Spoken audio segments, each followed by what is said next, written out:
Welcome back with Kicking It with Mama Carmen. The last video that I uploaded, I wasn't sure if you guys got a good look at it, is, sorry for the lighting. I put some new light bulbs in, you guys. This knapsack, lunch bag, this lunch bag is for me and my dad. My sister and her husband, they have their own lunch sacks. So because we got to drive out far to the doctor's office, instead of us always buying something out to eat, so we pack sandwiches, my dad likes his pickles, we pack chips, we pack cookies, we pack his drinks, and just trying to see what the little dog he's barking at. Oh, he's barking because he wants to bark. That's hilarious. That puppy going off. He was like, blah, blah, blah, blah. Let me tell you something. Girl, let me tell you, you better get up off my street. You don't live here. Keep moving. And don't you ever come on my street again. And let me tell you something. That little puppy's going off. He wasn't having it. So, I hope you guys enjoyed the ride. I hope you guys was able to see, get a glance. You know, I know it's hard. I know personally how you have to dig deep down inside. I know you got to dig deep down inside for depression, for divorce, for anything that you're going through to where you don't feel like moving. That's why I got out for us today, okay? I got out for you. I got out just for you so you can see the land. So you can say, oh, that looks refreshing. I was in your shoes. Believe me, I know. I can tell you, bad, you guys. I want you to be free like me. I want you to feel free like I feel free.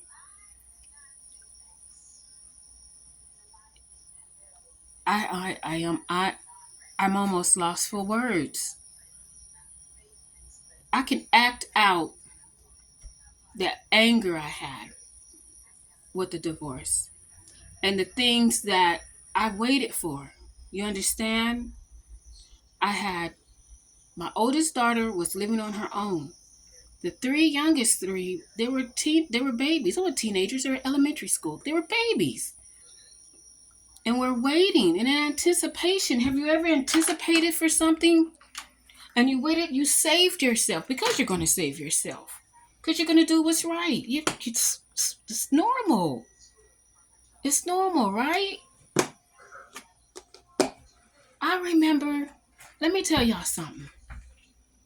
The get backs people do, the stupidity that people do. And listen to me. Don't you pick up that phone and call that person. I'm turning on the lights, okay? Don't you pick that phone up and call them and ask them why. Don't pick that phone up because they're going to disappoint you. And it might be the other woman on that other phone. Don't do it. I'm telling you, don't do it. You're not that bored. Tell yourself you're not that bored. You're not that bored because you got other stuff to do. I want you to find a place to go to if you feel like calling that ex up. Don't call him up just to hear the other woman answer the phone and cuss them out. Don't lower yourself. I know a lot of women are probably displaced. A lot of you are shocked. You got to go back to work. Some of you are at work and you're pulling your heads out. I'm telling you, don't do that. My friend, she told me, don't you call him. And it wasn't fair to me. You understand? I waited for him. I did. I waited for this man to come home. 12 years. Have you ever done 12 years? Think of it. Put it in your head. Dang. This girl did 12 years. I'm not just a soldier. I'm a mom. Think of it. 12 years. Y'all, I gained so much weight. I gained so much weight that, man, y'all, I gained so much weight. I was eating crazy.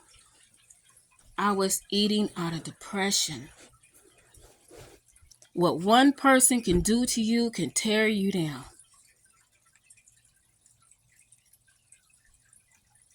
It's oh, well, you should have just went on with somebody else. No, it's not that easy. It's not that easy. A lot of you could have done it, but I waited because that was my husband. That was us, my children's dad. I had built a home. I had got everything. I worked 3 different shifts, you guys. 3 different shifts to make sure all the ends was meted. You understand? And then for what? And so I had to ask my next door neighbor, do you think I look good? And they were like, yeah. And I was like, am I too fat? They were like, man, these guys was fine as all get out. You understand? These were the neighborhood guys. They just chilling in their yard. And he was just like, Carmen, come here. He said, what's wrong with you?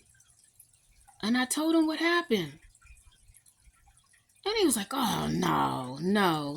Man, forget that. Forget him. You have to displace yourself. And I'm going to do my best to help. I'm going to do my best. I'm going to do my honest. I'm going to do my honest to stay consistent with with YouTube, so that I can show you guys how I got through it. And this is years ago. This is 2010. This is now 2025. So I'm good. I'm safe and I'm free and I'm safe and I'm free and I'm free and I'm free. And I'm happy. The umbilical cord. It's called the umbilical cord. You understand? I never knew it had a name. My sister named it. She named it because she saw it on something on a Donnie Hughes show. And it's called an umbilical cord. We as married people, you're in a bubble. You're in this bubble. You're in your world. It's your world. Yes, it's your world. You know why? Because you married that world.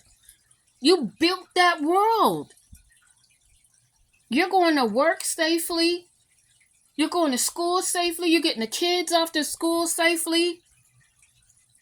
For him, he's probably going to work, working late nights, probably trying to get stuff met. Whatever the case may be, he or she, whoever it was that did the cheating that left you, there is a light at the end of the tunnel. But you have to fight, and you have to understand. Some people can move on, some can, and some can't.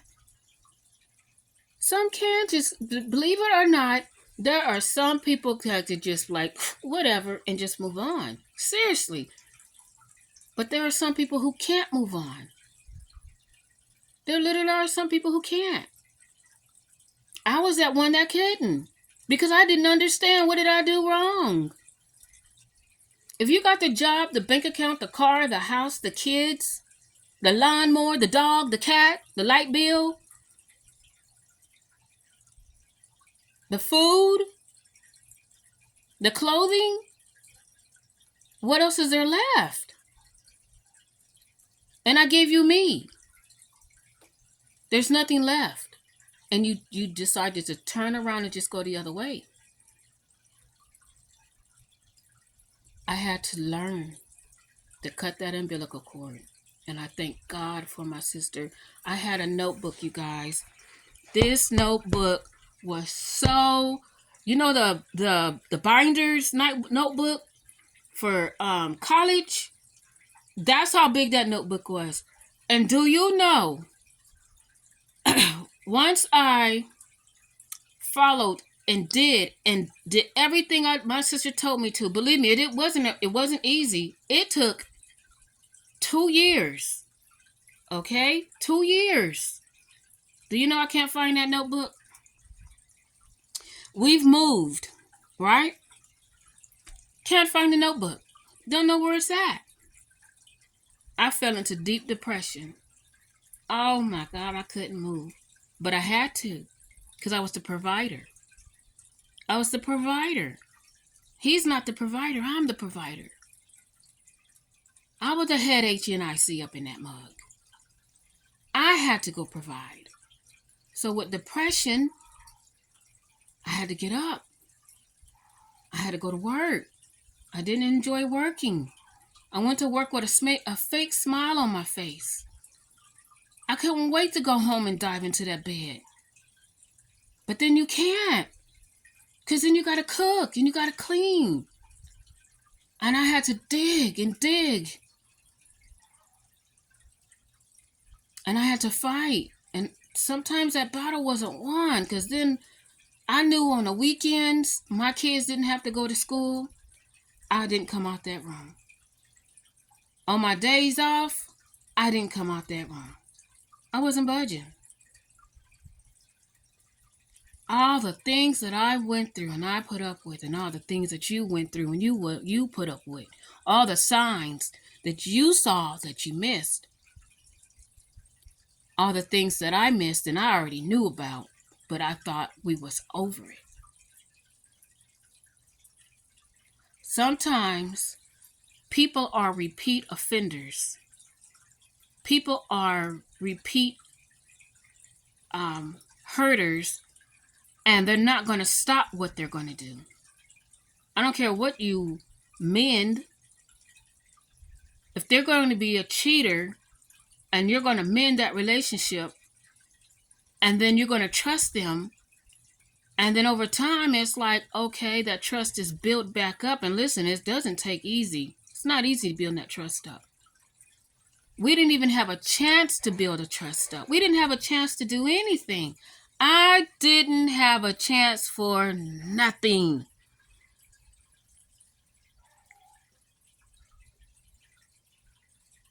I couldn't even say, remember that game, red light, green light, red light, green light. Remember that? Red light, green light. We used to play it when we were kids. If you don't know what that game is, go play it outside. It is fun. Because they don't do nothing nowadays we used to do when we were kids. Red light, green light. The person up front is the red light. He's the one that calls out red light, green light. Then there's the other individuals in the back, and he turns his head, and he says, he looks at you, he says red light, and turns around, green light, red light, green light, and you run, you stop, you run, you stop. When he touched foot, it was red light.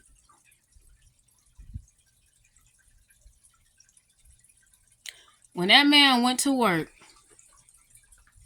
at the Salvation Army, sorry, didn't mean to throw your name out there. When that man went to work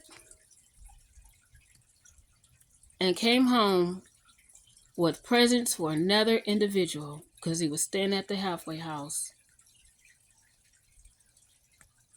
and didn't get nothing for me, all this stuff he bought, and didn't get a dime. I didn't get nothing. I ain't get nothing. Look, I ain't got nothing. Not nothing.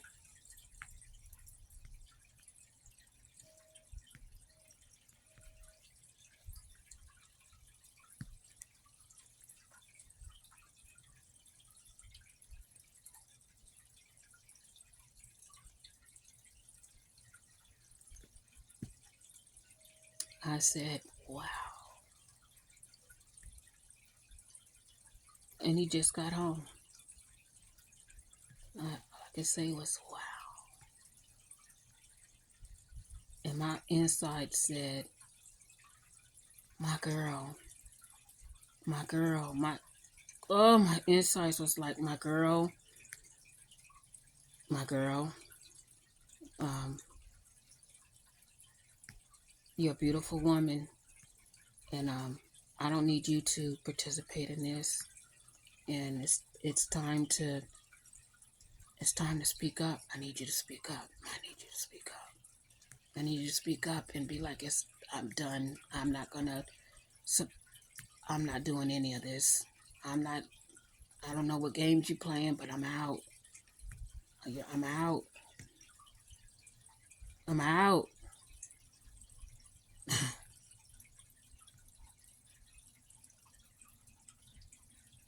I work too hard.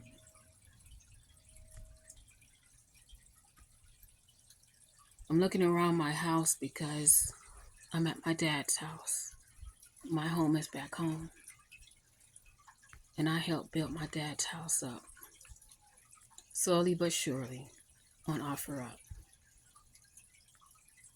Just as much as I built my dad's house up, it's as much as I built my house up. Slowly but surely. And you women know what I'm talking about.